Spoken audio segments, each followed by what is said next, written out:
Hola, somos alumnos de la Facultad de Arquitectura de la Universidad Michoacana de San Nicolás de Hidalgo y en este video les vamos a hablar sobre coliseos y anfiteatros. El equipo está conformado por Paulina Fernández Arteaga, Lilia Teresa Álvarez Guante y Moisés Alavés Oropesa. El nombre anfiteatro significa dos teatros. Se trata de una estructura que puede tener forma circular, ovalada o elipse y que dispone de gradas. Este era un lugar público en la civilización romana, utilizado para acoger espectáculos y juegos denominados los numera, que eran combates entre gladiadores, y las venaciones, las cuales eran luchas de animales. Partes de un coliseo. La arena era el terreno interior en el que se desarrollaba el espectáculo y alrededor del cual se levantaba el graderío. Estos edificios se dividían en la cavea, que eran todas las gradas que conformaban todo el coliseo, las cuales estaban a unos metros de la arena para evitar accidentes. Estas se seccionaban horizontalmente teniendo la primera cavea o podium, también llamada ima, la cual era la sección baja del graderío, la más cercana a la arena y reservada a la clase alta. La media cavea, que era la zona intermedia de las gradas, destinada al público en general. La summa cavea, la parte más elevada y alejada de las gradas, destinada para personas sin menos derechos y más humildes. El velarium era una cubierta de tela sostenida por postes y anclajes, tensionado con sogas, poleas y contrapesos que protegían al público del sol o de la lluvia. ¿Cómo fue el método de construcción de los coliseos? El Coliseo de Nimes es uno de los más conservados. Fue construido en el siglo I después de Cristo. Tenía la capacidad para 50,000 espectadores. Era un lugar donde se llevaba a cabo espectáculos, combates, lucha de gladiadores, entre otros. Esta edificación tenía la planta en forma de elipse y una amplia cantidad de escaleras denominadas vomitoria, que eran pasillos en forma de escaleras detrás de las gradas que conducían a la salida, con la finalidad de que los espectadores pudieran salir más fácilmente. Estas construcciones son una clara muestra de la fascinación de los romanos por los arcos asociados a las columnas. Este edificio está formado por arcadas superpuestas que se apoyan sobre pilares, disimulando estos por columnas adosadas que sostienen el entablamento. Estas columnas y entablamentos forman un rectángulo encuadrado en cada arco. Esta construcción tiene unas columnas que aligeran el ritmo visual creado por la sucesión interrumpida de los arcos, por la intervención regular de líneas rectas, horizontales y verticales. Cuando todo el suelo se había retirado, los obreros vertieron hormigón y una vez seco comenzaron a poner muros de contención de ladrillos para soportar el peso del anfiteatro. Una vez alcanzado el nivel del suelo, se agregaron ladrillos a la arcilla y se vertió cemento para crear una base lo suficientemente estable. La mayoría de los muros radiales, por otro lado, se hicieron con toda, otro tipo de piedra algo más ligera que la piedra travertina. La bóveda y gran parte de la planta superior se construyó con hormigón. A continuación le mostraremos un recorrido del Coliseo romano.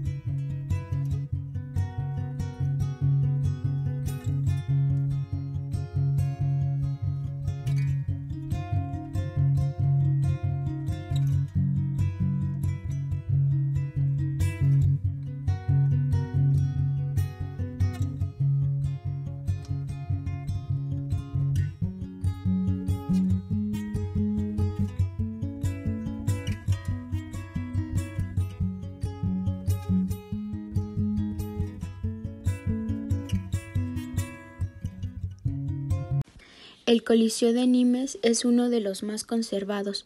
Fue construido en el siglo I y tenía la capacidad para 50,000 espectadores.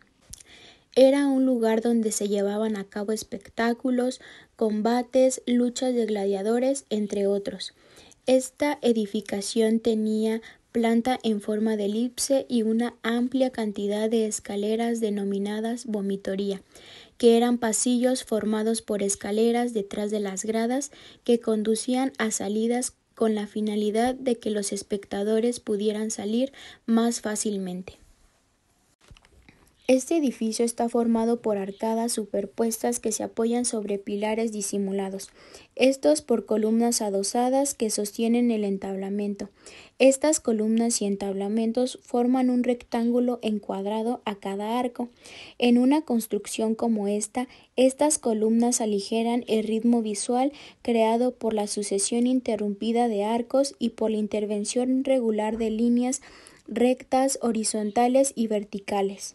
El estilo de las columnas que está presente en los pisos, aplicándose el más pesado en la parte baja y el más ligero en la parte alta, de arriba a abajo y por pisos, corresponde a las tres órdenes, las cuales son el toscano, el jónico y el corintio. Cada entablamento está coronado por un estilobato que forma la base del arco superior, creando así un lazo de unión entre pisos. El anfiteatro de Pompeya. Es el más antiguo anfiteatro que se conoce y, como su nombre lo indica, se encuentra en la antigua ciudad romana de Pompeya. Pompeya fue una ciudad romana ubicada en la Campania, a orillas del Golfo de Nápoles, la cual es principalmente conocida por la erupción del volcán Vesubio en el año 79.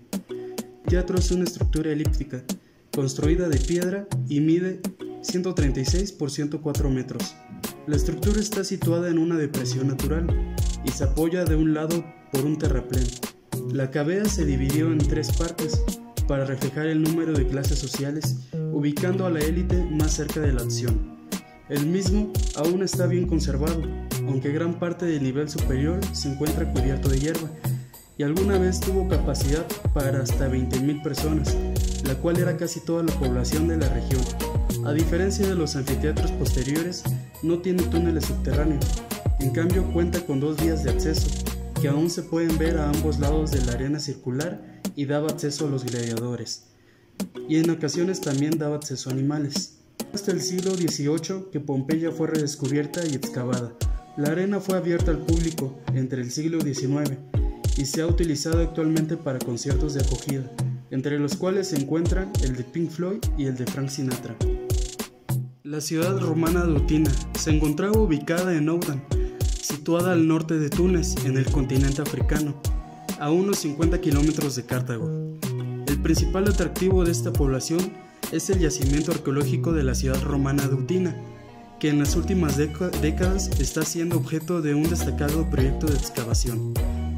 La ciudad fue fundada en tiempos del emperador Augusto, en 20 a.C., y alcanzó su mayor apogeo en tiempos de la dinastía Atónita y Severa, en los siglos II y III. El mayor atractivo de Oudan es su anfiteatro, el cual tiene la capacidad para hasta 16.000 espectadores, siendo el tercer mayor anfiteatro de toda África. Se ha realizado una restauración del edificio, incluyendo más de la mitad de sus asientos. Este anfiteatro fue construido con bloques de piedra y ladrillos, y a diferencia del anterior, este cuenta con múltiples túneles subterráneos y dos puertas principales, a los extremos del óvalo de la arena. Sin duda un anfiteatro que en su época, así como actualmente, es el mayor atractivo de la ciudad. Anfiteatro Flavio Pozzuoli. Es el tercer anfiteatro más grande de Italia, superado por el Coliseo Romano y el anfiteatro de Capua. Realmente fue construido por los mismos arquitectos que construyeron el Coliseo Romano, de los cuales se desconoce su identidad exacta hasta la fecha. Se inició bajo el reinado del emperador Vespasiano y probablemente se terminó bajo el reinado de su hijo Tito. La estructura elíptica mide 147 por 117 metros y el piso de la arena mide 72.22 por 42.33 metros. La arena puede albergar hasta 50.000 espectadores, siendo casi el más grande. El interior está casi intacto y aún se pueden observar partes de engranajes que eran utilizadas para levantar las aulas de la arena.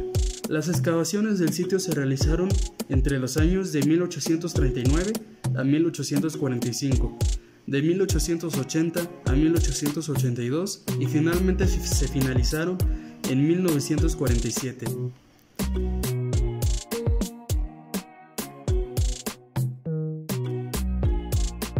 en el exterior de la fachada, que incluía 3 órdenes de arcos superpuestos, apoyados sobre pilares y coronados por un ático.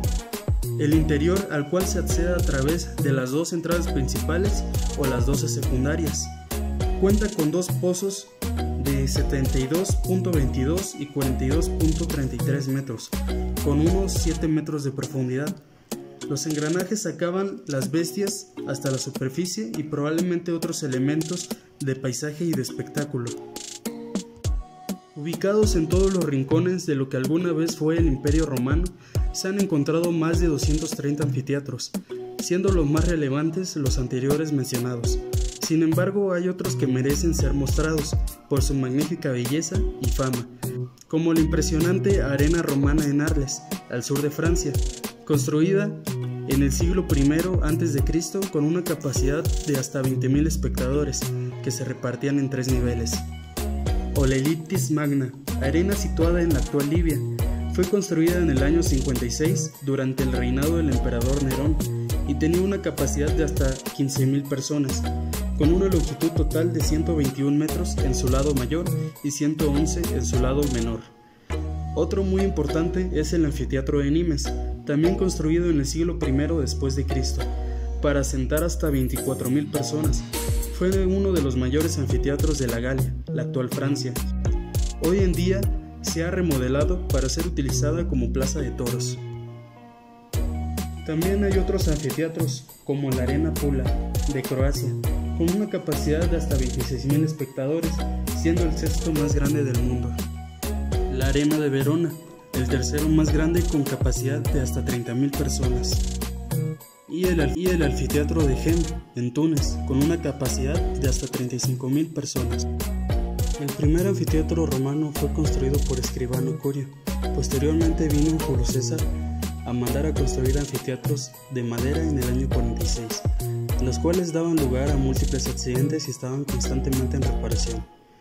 Muchos más anfiteatros se encuentran repartidos, algunos aún conservando un buen estado después de tantos años, lugares como Pestum, Alba, Verona y otros en Capua, así como Italia, Argos y Corinto en Grecia, el de Pola, Istra, los de Nimes, Arles y Erjus en Francia, en España el de Útica, los de Cinester y Silchester en Inglaterra y otros. Sin duda conforman una gran cantidad. El presente trabajo tuvo por objetivo conocer sobre los anfiteatros más conocidos como el Coliseo Romano, sobre su historia, cómo es que fue construido, en qué época, por quiénes y algunos otros datos interesantes de estas grandes obras arquitectónicas. Dichas obras sin duda se consideran bellas en la actualidad, pero también sabemos que en su época seguían las bases de lo que se consideraba la belleza en un concepto arquitectónico. Por ejemplo, podemos decir que desde tiempos antiguos ya hablaban de proporciones ideales dentro de la construcción, donde la belleza, definida como una forma en positiva armonía y equilibrio, empezó a dar el marco a lo que hoy en día se considera una hermosa estructura y por algunos de los conceptos básicos de diseño.